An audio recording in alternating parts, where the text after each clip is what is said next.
It was exactly 1 year ago this week that I took my very first princess cruise on the Discovery Princess. It was November of 2024, and that cruise changed my life.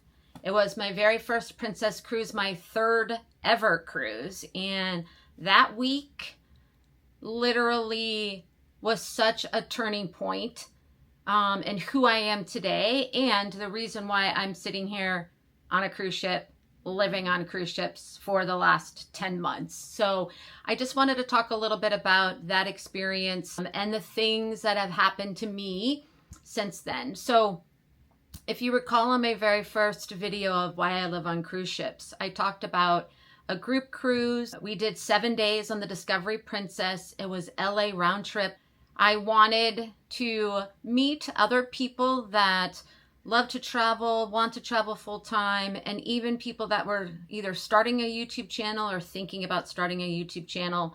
At that time, I was still working full time in a senior leadership role in corporate America. I just moved back from India, back to the US at the beginning of November, like a week, 2 weeks before that actual cruise. So I just made that huge shift back to America. I had already sold everything. I'd sold my car, my house, my furniture. I was at this fork in the road of what to do next, where to live, what kind of living environment. Did I want to rent something, buy something? I hadn't had a car, and I would need to go buy a car, lease a car, and get furniture, and really start that whole process back from scratch, like when you first leave college. And I just really, the timing couldn't have been more perfect to build friendships with people that literally we're still friends today. We have an OG cruise chat, and we talk to each other pretty much every day about everything that's happening in our lives. And it's been pretty amazing. We're actually meeting up again for another cruise this next summer, where we're going to be going to Norway and Iceland. It's a 14-day cruise on the Sky Princess coming up in June. So we have a chance for a huge reunion. I'm super excited to be able to continue to just build those amazing relationships. In fact, we're even making matching t-shirts so we can all have some fun photo opportunities. So on that cruise, up until that point, again, I still was working full time. I hadn't thought, I wanted to retire early in my head. I wanted to retire when I was 40, and then I wanted to retire by the time I was 50. And those years just keep coming up, and you keep thinking, why would I leave now when I'm at the height of my career? And what happens if I run out of money when I decide to retire? It's just a scary feeling. So I'd been researching cruise ship casino programs, hearing that Princess was starting to post all of their point systems, so you knew how many points you needed for what type of offer. And I thought it was really interesting. And I had been following a couple of people that had spent like a year living on a cruise ship. And I just thought it was really interesting as a way to fund the opportunity to travel. I hadn't connected the let's retire full time and make cruise ships my home base. That hadn't happened yet. So when I was on the 7-day cruise, I spent time in the casino. At that time, I earned 20,000 points on that 7-day sailing, which gave me a see you soon offer under my door for a mini suite, $2,000 in free play, and the plus package. I really wanted to earn the level that included gratuities, coffee, drinks. I don't drink alcohol. I actually made that change. We'll talk about that in a minute. But I did want specialty coffees, bottled waters, Wi-Fi. I didn't want to have to pay extra for Wi-Fi. I knew I was going to need Wi-Fi. And so that level made sense for me. I wanted the extra space of a mini suite. And soon after, I would say it took 1 to 2 months, email offers started coming in. And those email offers kept coming in. I would say every few weeks I would get a new offer. And so I started scheduling these cruises for this year, for this coming year, not last year, right? So I started scheduling them out. For the see you soon offer, you have to sail within 5 months. So I booked that offer. But the email offers were out until 26. In fact, right now they're into 27. And I just started booking some cruises that looked fun. long cruises, 14-day cruises. I even booked a couple of 21, 22-day cruises. And as it started to string together and I started to calculate port fees and taxes and this free play, and then how I can stack onboard credit, where some cruises I'm actually taking more cash at the end of the cruise in my pocket than I'm actually spending to live. And could this really be possible and sustainable? And I really want to try to see if it can be, and if I can figure out a way to work the system. I think what I like about this program is there's no extra cost for a solo. So if I'm sailing by myself, I'm paying port fees and taxes for me. If I invite family and friends or people to join me, I'm paying port fees and taxes for them. Unless there's a third person. That's the time, third and fourth person, it's more expensive than just port fees and taxes. You wind up paying for part of the fare to add that third person, but adding one person, the offers are made for two. I think what struck me on that Discovery Princess is the vibe of that cruise ship was different than the 2 Holland America cruises I had taken before, which were the only cruises I have ever been on. I only started cruising about 3 years ago. I don't know what I was thinking and no idea what I was missing out on. And I just felt like so comfortable in that environment. Things were light and bright, newer. The food was great. The entertainment was fun. I just really enjoyed that ship. In fact, from there, the Discovery Princess was the very first ship that I lived on for the first month. So I did 4 back-to-back sailings. In fact, the same exact itinerary is how my offers lined up starting this last January, mid-January, when I first started living on cruise ships. I think once you make an important decision in your life, even if it's just one decision, all of a sudden things start to create this domino effect where other things start to fall into place. I think one of the greatest things I ever heard, and I say this and think about this a lot, is you don't need to figure out your entire life, right? At any age. Whether you're younger, middle-aged, older, you don't need to decide your entire life. You just need to decide what's next. And that just takes so much pressure off. You don't need to figure out your whole life. You just need to figure out what's next. Because from there, you just need to figure out what's next. Again, you don't need to have it all figured out. I still don't have it all figured out. And I think to take some of that pressure off, trying to make these lifelong decisions can be so overwhelming, when in reality, you just need to decide what's next. What do you want to do next? And this made sense to me to do next. I wound up booking offers out until March of 2027 before I pulled the trigger. In fact, those last offers that I got were actually the soonest cruises, and they just started to line up, and they started to get closer and closer to the beginning of the year, because I thought about retiring in May. I thought about waiting until I hit my 20-year anniversary. I was at 18 and a half years in this particular position. And every time I just kept pushing it out further and further and further. But I knew I was unhappy, and I knew I needed to make a significant change. I felt like I was just living on repeat over and over and over again. My stress level was so high. If I wasn't working, then I was worrying about work, thinking about work, focusing on work. I never stopped working. It was significant when my family came to visit me this summer, and it was just such a different experience for me not to be checking my email, not to be hopping on a call, not to be handling some crisis on vacation, on holidays, on the weekends. It's just how I lived. I took my job very seriously. It was an important part of the identity of who I thought I was, and the idea of not having that success and achievement as part of me was so incredibly scary. I was so scared of what that would mean. And I figured I just need to decide what's next. I'm going to spend this year to 2 years focusing on myself, like I talked about in my first video, like make it the year of glow up. And I found myself during this journey. It's just incredible for me to think back on how different I am. I don't even recognize photos of myself because I feel like a very different person. And I made some significant changes all at the same time that I just wanted to share with you, and hopefully be an inspiration as we end this year and we think about the things we want to accomplish next year, I just want to share with you what a difference a year made. Okay, I think the first decision I made before I got on the cruise ship, it was about a week. In fact, here's how it started. I decided to do dry January. Now, I love wine. I love good wine, and Chardonnay was my go-to, and I've just spent my 50th birthday in Napa, if that tells you anything. Like, I love going to a winery, wine tasting.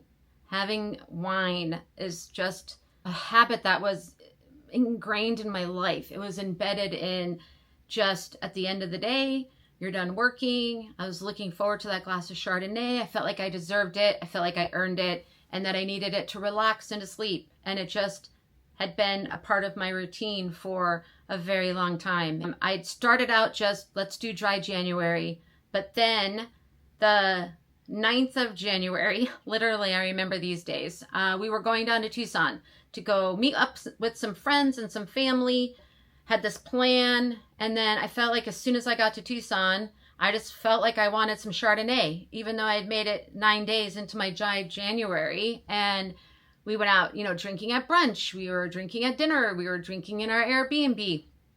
And I was so disappointed in myself come Monday where I couldn't even stick with a month of dry January. I made it 9 days. And so January 11th, Sunday of that weekend, is the last time I've had even a sip of alcohol.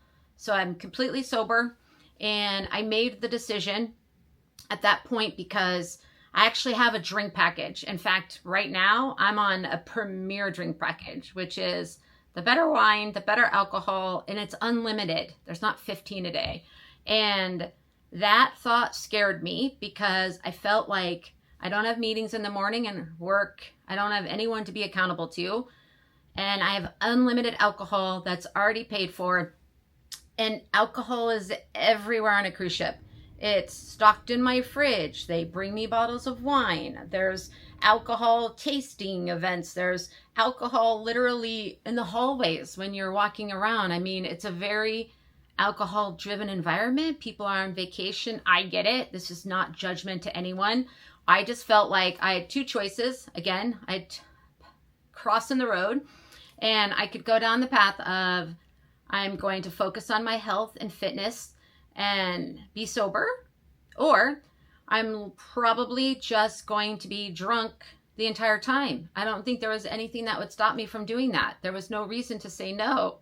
And I just didn't think that that was a good idea. I didn't want to live that life. I don't want my videos to be me hungover or wasted. And I just wanted my identity to be a different person. I didn't want my gravestone to say, but she loved a good Chardonnay. And that thought just kept coming up in my head. It's terrible, but that's just not how I wanted to spend this part of my life. And that changed significantly. And from there, the domino effect happened, right? So you remove the stress of a very difficult work environment and you remove alcohol from your life.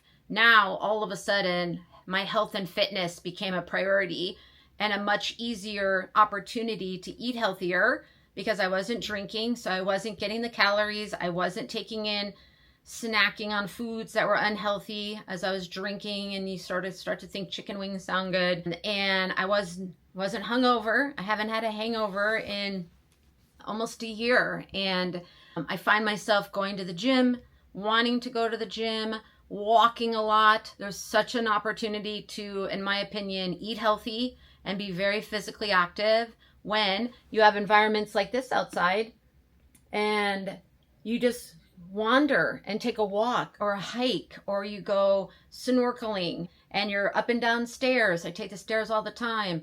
I get at least 5,000 steps a day just walking your normal routine of the ship. If I'm going to go get breakfast or see a show on the other side, like there's a lot of walking involved. So to me, cruise ships are a very healthy environment. I know that they can be unhealthy too. For me, this is a much healthier environment than being, stuck in an apartment, or to be honest with you, living behind my laptop for 10 to 12 hours a day.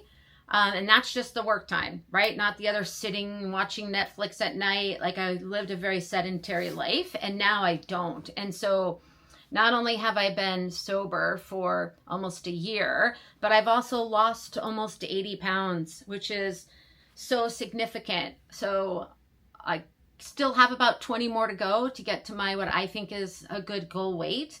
And I really just want to firm and tone a lot. But for me, that's significant to extend my life, to be able to go on these excursions. And that's my why. So I wanted to share that too. When I was on my very first cruise and second cruise, a couple of things hit me. I felt like old age was looming and people that had some mobility challenges, and I felt like I'm entering that phase of my life too. And I already have an ankle that has pins and plates in it. And so it's always been a little bit, I broke it years ago. So that's always been a little bit of a challenge sometimes when that ankle's not feeling good. But what really frustrated me was that there were excursions where I was not within the weight limit and I couldn't do them. And I also was scared to learn how to go snorkeling or any scuba diving or even get off a boat because I wasn't sure that I could climb those little steps back up again. And what happens if I couldn't? Like, how are they going to hoist me up into the boat? Like, that was just a terrible feeling. And I didn't want to feel that way. And I really want to go on these excursions. I'm in the go-go years, right? The slow-go years are coming. Then the no-go years, right? As you continue to get older, are just right around the corner. And I feel like if not now, then when? Like I've mentioned this before, like if I don't do something different now, then when? What am I waiting for, right? I need to make this a priority. And it was the first time in my life where I put myself above my job, and I put myself and taking care of myself and making myself a priority for the very first time, I feel like, ever. I know other people have figured out a way to really balance all of it and be able to do all of it. That just wasn't me. Like I was 100% work matters first, and climbing that ladder was my priority.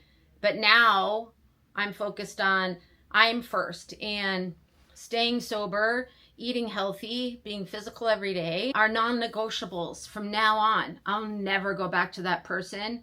I'm not trying to plan the rest of my life. That's too much pressure. But I can tell you what's next is I have no desire to not be sober. Like that is my priority. And I have no desire to just gorge on unhealthy food or to become sedentary again. I'm just so much happier. And I feel like finally, like the inside of who I am is matching the outside of who I used to be. And I just wanted to share that honesty and experience of how different my life is from just a year ago. I think one of the priorities when it comes to eating healthy that I wanted to share is I focus on protein first, things that I learned from my nephew, who's a huge inspiration to me, Ty. You can check out his video when he came on his first cruise with me. He's awesome and had lost weight and stopped drinking like 4 years ago now. So he's a huge inspiration to me. Prioritizing protein. So I definitely get protein, and then I focus on quality fats, quality carbs, lots of vegetables.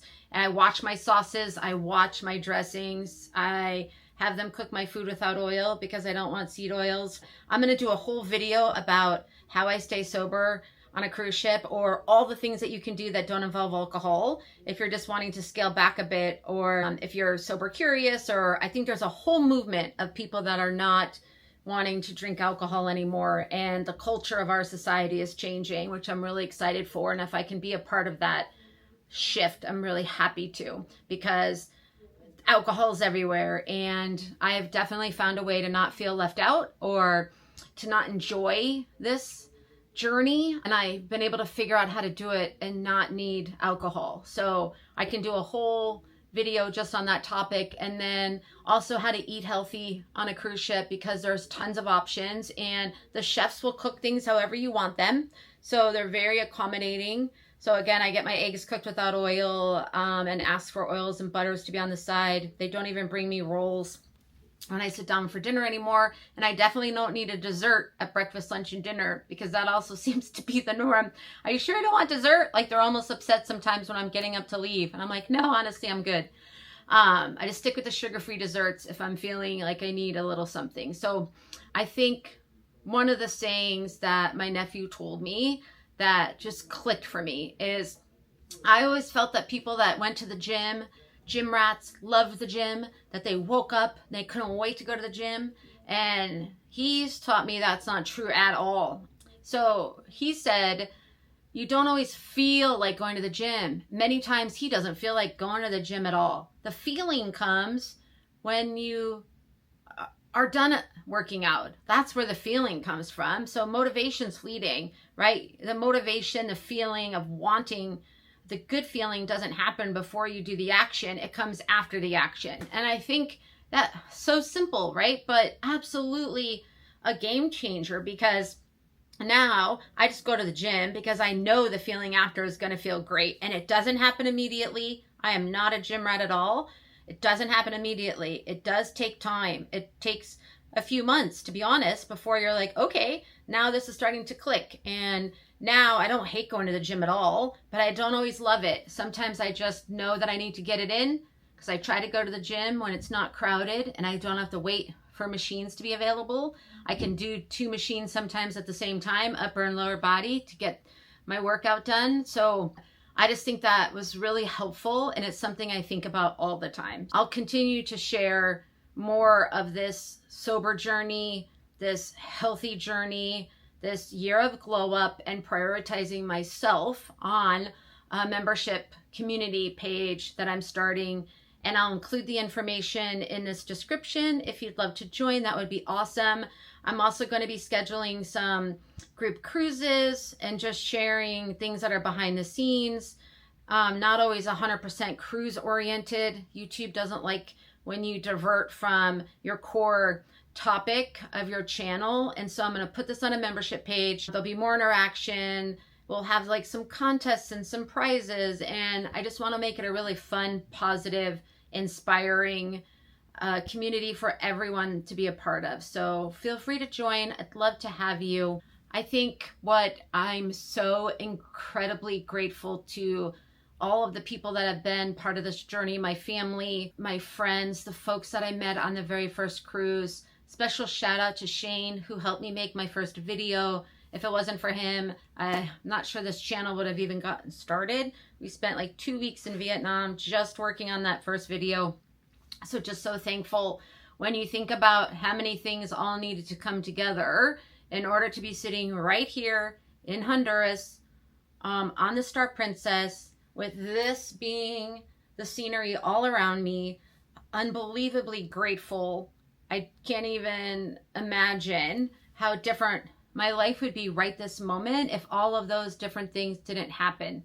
And I'm just incredibly thankful and wanted to really share that gratitude. I think once the noise and the stress and the routine of just this hamster wheel that you feel you're on dissipates, then all of a sudden things become clear. It like happens pretty quickly, almost instantly, I would say, where your priorities start to shift. I don't even recognize the person I was just a year ago. I was so miserable. And I didn't even know it. Like, I thought I was, just living like normal, but that couldn't be further from the truth. And I think that my advice to you would be just decide what's next.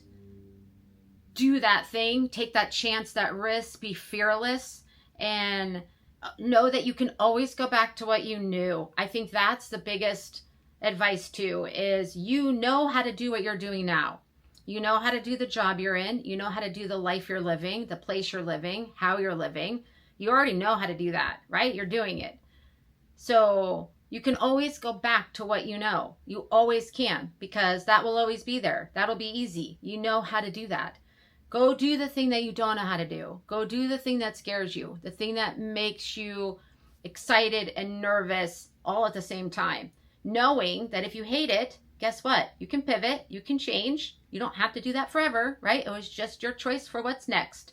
You can always go back to what you knew. That's super easy to do. You can always go back to your hometown or go back to doing the work that you used to do or the person you used to be. You're good at that. You've already done that. You know how to do that. But if you never take a chance on what you don't know, how will you ever know? What if it works out? What if it's even better than you could have imagined? And you'll never know if you don't take the chance to see and experience that part of life. Because if not now, then when? If not now, then when? You don't need to figure out your entire life. You just need to decide next. Because if not now, then when? If not now, then when?